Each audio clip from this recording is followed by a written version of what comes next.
So I made my reality TV debut with you on a show called Claim to Fame. Yes. Claim to Fame. Yes, sir. Can you let the audience know like what that was about? Okay, so Claim to Fame was a show we did where we had to live in a house of 12 strangers, all related to a celebrity relative, and we had no idea who each other were. And we had to do all these challenges in order to get clues to figure out who each person was in the house. And you happened to be in the house with me, so that's how we met. We turned up in the house, that's right. Yes, we did. Yeah, but we had to keep our identities all along a secret.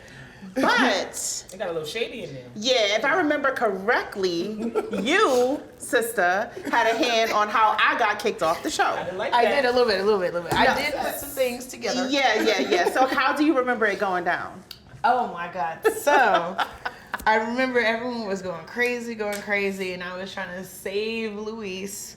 Jesus Christ, I don't even know why. Help a But Lord. hey, I was trying to save Luis, and then Logan was just standing at this board, just like and I guess he figured out like what a little clue was, and it was like an old school sharpener, but I had no idea about that. And then when he's like, yeah, like when you see this, what do you think? And I was like, oh, it looks like a pencil sharpener. And he was like, yeah, okay. So then what do you do to it? You sharpen it.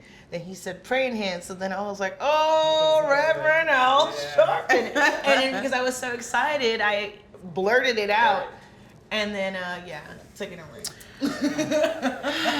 Yeah, I mean, it was something else because Amara was like one of my closest allies. And of course, you don't know how things really go down until they actually go down. But like overall, how do you feel about participating in a show like that? I had a great time. Honestly, I feel like it was such a good experience just because we were with a great cast. I know we had like some bumps and stuff, but I think just as far as us and like the respect level we did have for each other, I enjoyed it. Like I couldn't ask for another cast to do it with. Yeah, that's true. I mean, for me, it was like, as I expressed to you many times in the house, it was like, I was very comfortable in this setting with 11 strangers who I was connected with in some capacity, but I just felt like we all had similar life experiences. We rarely meet a lot of people like us, on a day-to-day. Right. All we the same. Don't march in